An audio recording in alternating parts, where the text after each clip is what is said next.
Rob? All right, we start off on 24-hour temperature cast, and it's downright cold out there this morning. A lot of spots at or below freezing and have been there for several hours. We should warm up a little faster, a little farther today. I think the mid-60s where we're headed, a little warmer than it was at any point yesterday. Plus, we won't have that pesky breeze to make it feel cooler than it is.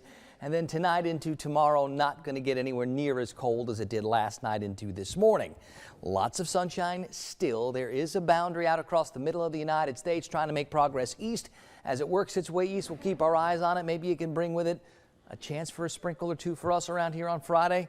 Unlikely, though. I think what we're going to find is just a reinforcing shot of cooler air for the weekend. So as our temperatures get a little bit more moderate later today and tomorrow and Friday, they take a step back and get cool again this weekend. 28 at the Tallahassee airport this morning. Wow. It's 31 degrees in Valdosta. We're at even freezing 32 in Thomasville. Look at all these numbers around the region, real close to or below freezing. It's even freezing 32 in Mariana, Bainbridge 31, Camilla now down to 27. It is even freezing 32 in Madison and at Lafayette. How about 35 in Perry?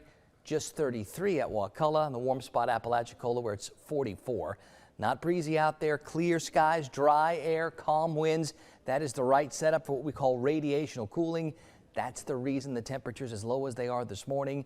But with all these same factors in place, we'll warm up a little bit better this afternoon, and over the next day or so, that breeze will turn more towards the east and southeast and even south, and that brings in some warmer air. So it's real temporary. It's just this one morning, and then things start to get a little bit more mild. More high pressure, more cool air comes in behind this next boundary, and the same thing is going on with this boundary that went on with the last two or three.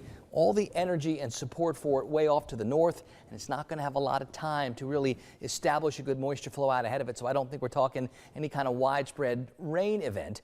Maybe if we're lucky, we can find some showers on Friday, maybe. But I think for a lot of us, it's going to be another dry frontal passage, and then on the other side, we bring in that next push of cooler air. On the Gulf today, small crafts still need to use some caution. It's still breezy out there. Winds out of the northeast and east, 12 to 24. High tides were very early this morning. Low tides are going to get started before 11 a.m. 30s, clear and cold, even a few upper 20s. You know, we haven't had temperatures this low since last February. Sun comes up at 7, 11. By 8, 9 o'clock, temperatures jumping up through the 30s and 40s. And I think by lunchtime, close to 60. Highs today into the mid 60s. And when you take that breeze out of the equation, it's going to feel a little bit milder out there than it was at any point yesterday. I think overnight tonight, a lot of us stay closer to 40.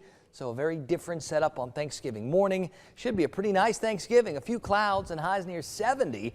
I don't expect it to be anywhere near as cold on Friday, but that next push of cool air gets here for the weekend.